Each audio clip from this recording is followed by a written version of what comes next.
Ya, la Neige Boucle TV officielle. Babi go s'abonner massivement à la Neige Boucle TV officielle. Boucle.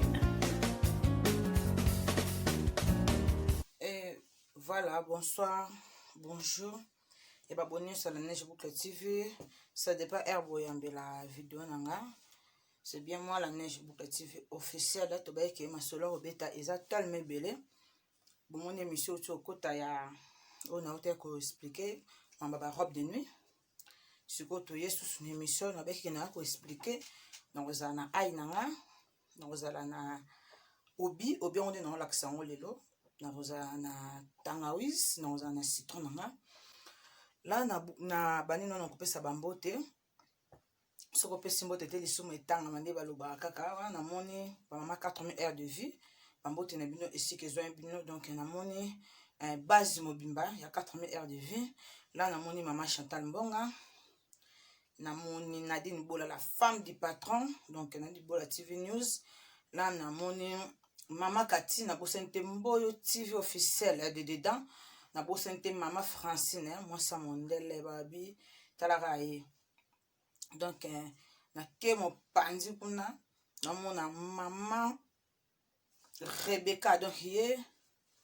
aza maman abandi na biso to uti musika ceux qui to sopela ke ba fleur parce que to yebi to tozala ne débit ma solo oyo à 4000 heures tozo ko bani toujours donc confiance ebele yango na oki Augustine ya tala rayo donc yango yo émission sunanga yango na lingina banda na bosante giga mayala ski donc wana moni mes filles Sainte la perle donc Priscille bambote na yo Syriane aussi Circelle bambote belé na bosente iceberg babiye zala wana yo umela bango bakende me yo otikala donc émission na biso yango elingi banda na bosente soute ba mama 4000 heures de vie. Là na moni Karine Mokonzi la baronne motema Félix ba bonne chance na bino babi kalate libala déjà bino bomona déjà uniforme est circulé dans internet babi mamba malamu kalate to sepela. Là na ngina banda suki émission nanga esi na fona vendre d'accord na bali na ko présenter à côté les mains siko fona vendre to banda siko émission na biso to beta penza ma solo na biso ndenge ezala kaka donc na bosete na sibula bula merci na yo nazo mona na ma copine et ça langa wow donc ça langa kitoko makasi na bosete Christelle Panzo de pa Maroc wana donc ye tonda kuna donc ngwana na ngodi na Maroc donc merci ma copine aussi na soutien na bino pese ça langa bien. Merci vraiment belé na bosante Pépé moi sa taille Pépé ndoko Pépé goût ma copine oui to kal aussi bambote na ba masola maman bakati bambote to bandi suke mission. Voilà ndena lobeka funa fanda poto solo la vraiment yango moni na fandi lelo pe na ye na maputa na yeti na kibo mama abi lelo na kibo mama donc voilà mission episode to bandi na esaki bino na eminde na oso sala kan introduction na na lobike lelo na komemela bino ba ai yango nde na memi ba ai nanga na memi ai awa toza na citron o ba citron na biso to sala a na poto boye citron na biso toza pe na citron na biso oyo bo citron na biso mike donc toza na citron na biso pe oyo toza na tangawis na biso yango yo tokozala na besoin ya ai na biso pe yango j'espère bon na biloko nanga ai nanga yango yo tokozala na besoin ya obi nanga yango yo donc l'émission ezoya tolobela makambo ya propriété na biso mosusu wana na opesela ngo na émission ezali koya voilà. Na yebisaki ndeko oyo ayebisaki nga ke atunaki akoselaka tangawisi combien par semaine abaki 3 fois par semaine kosela 3 fois par semaine et bando kosala bien mais na par semaine wana zala penza donc zala pena makasi otia surtout se kokuto na pota nde na lobeka kaka eko déranger makasi so déranger et que ce que suit koluka te ke okende ka rapide obima oke kolongola ngo supporter donc zat na posa kolala ce que suit e moko esikala nango soki esili omona pende esili soki lobi susu obaki sotie omona yo moko ozala très bien. Donc yango wana parce que soki otia yango mbala liboso ekopesa posa ya kosala toilette alors kokesala toilette te poke obimisa yango kokende te parce que soki esala toilette nyonso ebimi. Alors na moment nyonso ekuta na pota fo meke mpe kosupporta yango po esala bien. Alors émission ya biso lelo eza na vraiment molaye te sikoyo nde na kokota na étape na expliquer biloko na biso po ke esala bien. Alors tokende émission ya biso balobaka bokulaka tokende vraiment malembe mpona koexplike vraiment esala biso kitoko makasi. Voilà la femme du patron nango ebandi la taille mamba makasi ebandi. Donc yango sikoyo na présente biloko nanga na kobanda liboso na obi nanga oyo eza mpona nini? Eza mpona barègle na biso tosalelaka bande génique. Voilà bozela nazwa bande génique na expliqué bino mpe bande. Voilà nazwi bande génique nanga. Alors namela no maya po tokende malembe. Voilà bozomona bande génique eza ya bato minene lokola biso tosala tona deux sortes ya bande génique. Eza bande génique ya monene, eza bande génique ya moke. Mais tozoyoba ke soki oza moto oyo peke barègle no ebimaka yo ebele okosala monene, soki ebimaka yo ebele te okosala oyo ya moke, okosala na yo oyo ya moke. Alors botuni ke wana bomidobi ke abimisi susu bande génique boye pourquoi mpona obeta lisolo ya obi na biso parce que eza na bato mosusu bayebi yango te.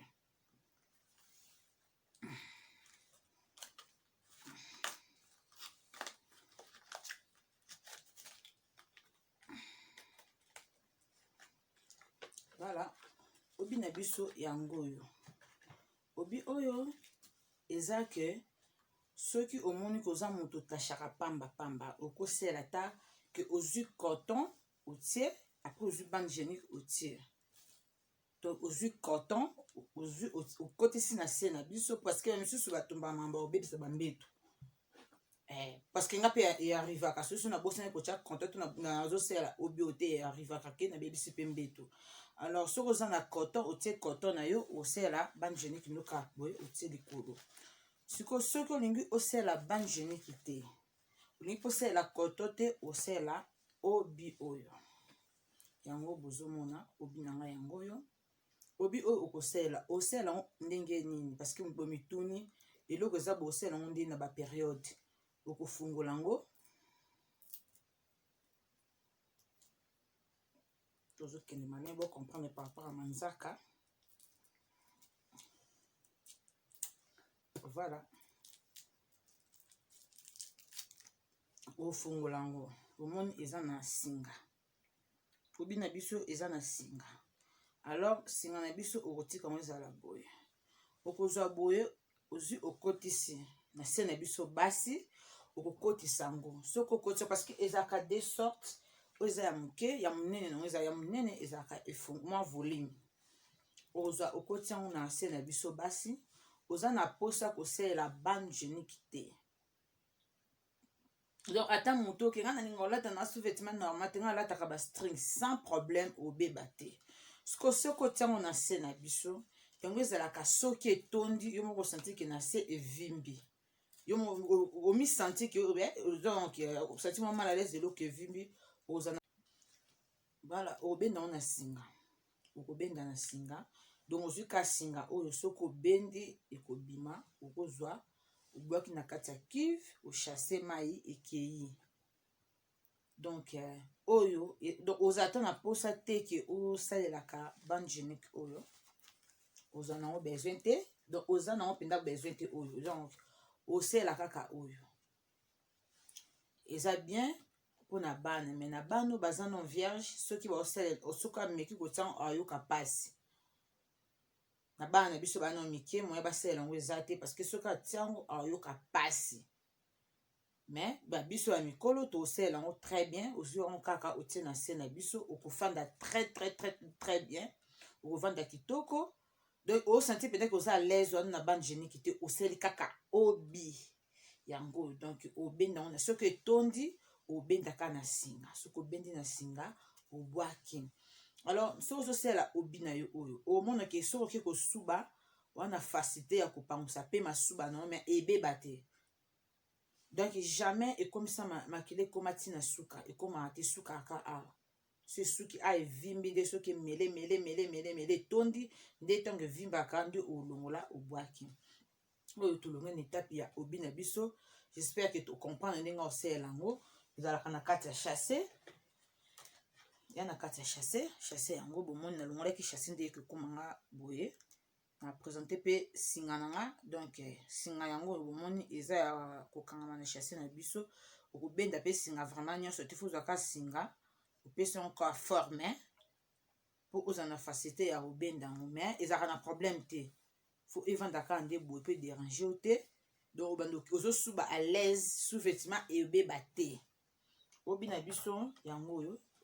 etekamaka na bapharmacie donc obi na biso yango oyo na baalimentation mpe etekamaka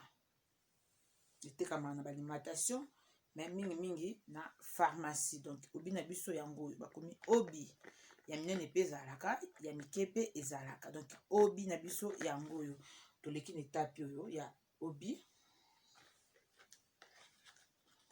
oyo eza mpona baperiode na biso toleki na etape ya obi sikoyo tozoya na etape ya ai eza mpona nini ai eza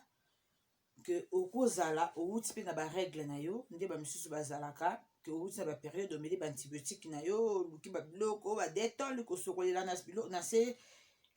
na kokonseye tosalelaka badetole soki docteur apesi biso parce que babaturi tozalaka nango na kati na biso basi chaque fois so ozosokola na detole ebomaka ngo alors ai na biso yango oyo ai na biso noti oloba mwa mingi namela no mai moke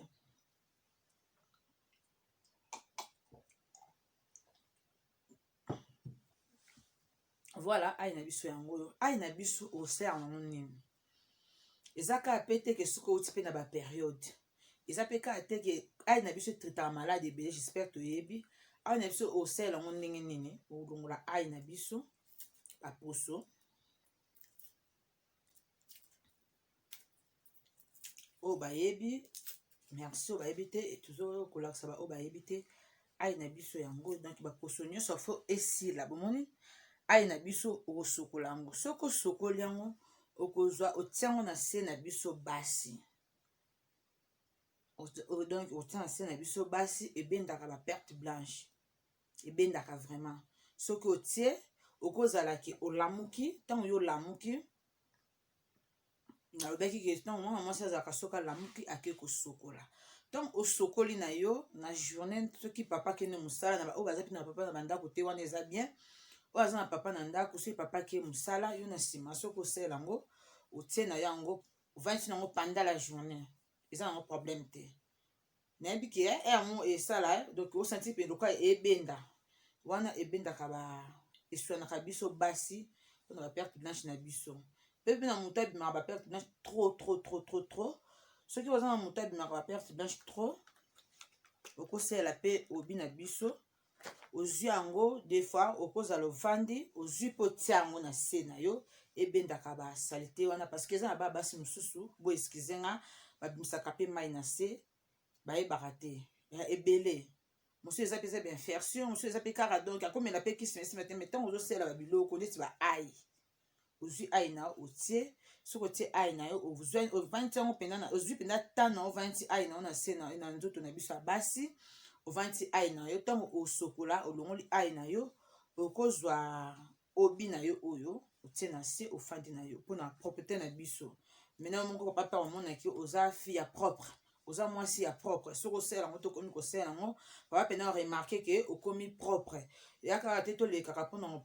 betaka bamasolo moko boye donc ya mpe ke fo toteyaka biso bamama toyeba ovanda bandako ya mabala na biso oyo mpe nano bandeko bandeko bakoti mpe nano na bandako ya mabala te lokola biso toteya mpe bango mpo ezala bien soki mpe lelo tovanda na mibali ke toza na tozwi batem ebele na mibali eza ke grâce ya propreté ndako oyeba koluka kodécouvrir biloko ebele nde esalaka vraiment bien donc tolongi na étape ya ai j'espère que tocomprendre na makambo ya ai tokei sikoyo na makambo ya citron tokei sikoyo na makambo ya citron na biso yango oyo toza na citron na biso ya moke donc bacitron nanga yango oyo mibale kosalela citron oyo eza mabe te yango mabe te osala citron nde tobenda obela makambo ya citron soki osala citron oyo okabola katikati osokoli na se na biso basi donc mai ofini mpe citron na kati osokoli se na biso basi citron ekotikala donc ntango osisa opakoli yango na sa mapeka esala bien mais nga na préférera citron oyo te na préférera mingi citron oyo ezalaka bien j'espère que boyebi citron oyo eza bien oyo ya moke nde ezalaka vraiment bien yango okaboli katikati opakola yango na mapeka na se na mapeka na biso donc ozala mpe osala no stick te osala oyo sa mapeka no ebima solo te okozala bacitron oyo na semaine kosala citron okosala yango ata 3 ou 4 fois na semaine mpo na nga kuta eza 4 fois osokoli na se na biso basi oniki osokoli na bien alors ozwa susu mai moko boye ozwi otie na kati ya na mai na yo oniki soit omoni obi na biso oyo na mama ayebi ke akokutana na papa okozwa obi na biso oyo ata na citron oyo eza makambo te ke biloko bakenda kotia sala kuna sala papa ke boye non oyo eza mpona propreté okozwa oyo okotisi na okaboli citron na biso okotisi na kati oniki se ya biso basi bien ozwi citron na yo kaka na obi oyo ezosala makambo ezede bomonake obi ezosala makambo ebele ozwi obi na yo otia na se na biso basi voilà tosisi makambo ya citron tozokota sikoyo na étape ya tangawisi na biso yango oyo tangawisi na biso vraiment yango oyo po tolobaki kobaka tangawisi kobaka liboso te tobaki ke na fesse na nsima na biso donc kobaka tangawisi eza kaka mpona mwana mwasi te eza na bana mibali mosusu omona eza na pota libumu ye ayebaka te kea na pota libumu omona ema osenti bafatigue emo mokongo mpasi aye omona peut-être akayu te peut-être oza mpe na pota libumu oyebi te donc tangawisi ekipe te eza na bana mibali na bana basi mpona point ya tangawisi okozwa tangawisi boye eza monene okaboli yango katikati mais omona mesure oyo okosala yango 2 fois oni mesure ya tangawisi nanga osala yango 2 fois voilà tangawisi na biso soki okaboli yango nde okozwa parti moko nde okotuta tangawisi na biso kotuta na nini konika ngo na machine te zwa liboka nika liboka no propre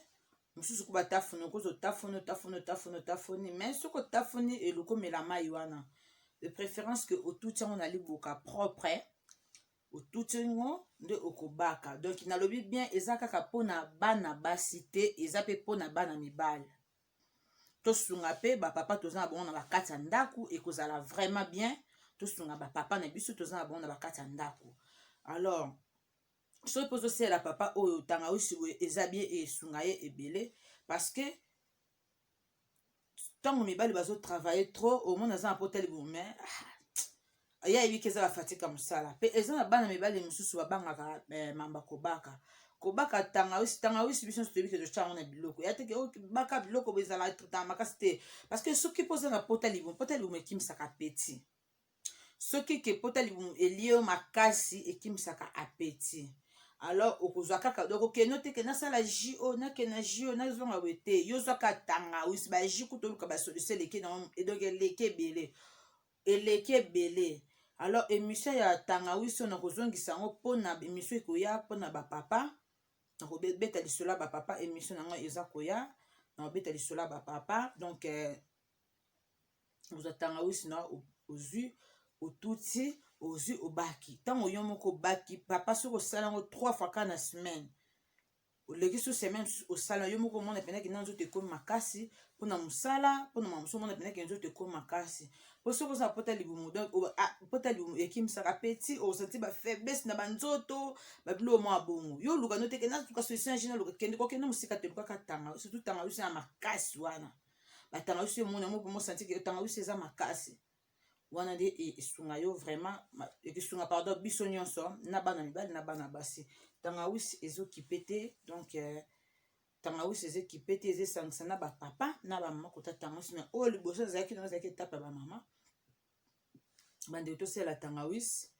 biso nyonso ekesala biso bien kobaka na liboso te baka na nsima kokende oyo bete yo soki omosanti kaka ke moi kolemba moko moko donc ata kutu kolemba te mais ezalaka nsysteme osalaka tangawisi mpo esalaka biso biso de alobaki de biso bana basi mpo ta libumu soki elie biso efungolaka biso liboso na nsima omonaki oza na papa mais papa ayoka mpenza ayoka sentiment te ayoka mpenza bien te mais moi alobi eza te parce que sa mesana boza ndako moko alors kolinga te eloko wana ekoma biso bana basi atoza osanti wana po ta libumu te ntango ozosala yango na semaine 3 fois ebanda osala bien ebanda osala vraiment bien makasi tosisi na etape ya tangawisi na biso mpona bamama tokozonga lisusu na émission po ke tolobela makambo mosusu nde na toloba ya propreté moko boye lisusu tokolobela alors naya mpena na biloko na nga toujours koprésente yango donc na kosala so na osala émission fo ke nazala na biloko mpona explikaka po esala biso bien naza na émission ya bamama naya mpe na émission ya bapapa oyo ezoya parce que eza bapapa mosusu bali kosala mingi bankoro banini kitamata soki banini babiloko mosusu aza na europe ma akomanda biloko na afrique alors totelemela mpe babiloko wana ya nini tiaka bakaka sta nini tiaka bankoro wana en tout cas tokoya na formule moko ya bien mpo toteya bapapa ya bokoko mpo esala bien donc wana ekuta eza nango facile moso oza na machine na ndako obanda osala yango tokoya na émission wana kala te émission wana ekoya donc voilà la émission nango ekomi na suka bomoni biloko na nga tozalaki na bacitron na biso mibale bomoni bacitron na biso tozalaki na tangawise tozalaki na obi na biso tozalaki mpe na babande génique na biso tolakisi mpe bande génique ya moke na monene me nga namonaki kosala obi eza vraiment bien alors tozalaki mpe na ai na biso yango oyo donc émission na biso esili baabone ya la Neige Boucle TV officielle bosabone massivement na la Neige Boucle TV officielle baremarque na bino ebanda kosalanga bien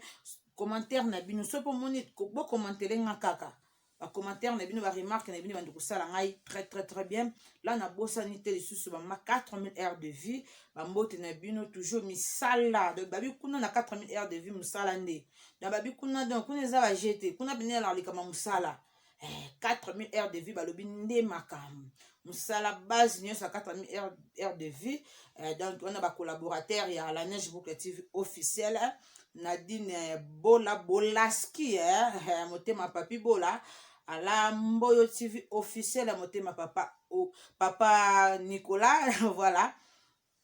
bon bah plus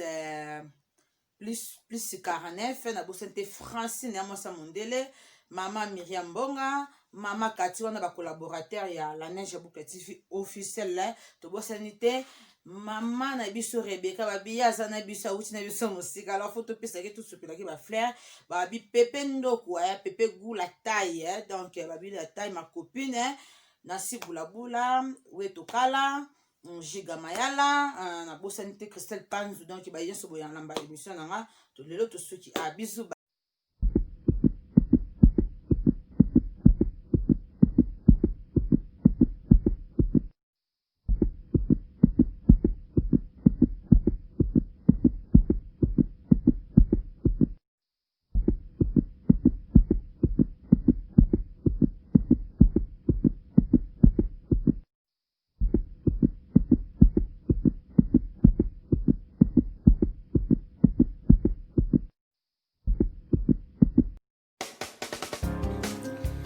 Ya, la Neige Boucle TV officielle. Lui, vous s'abonner massivement à la Neige Boucle TV officielle. Boucle.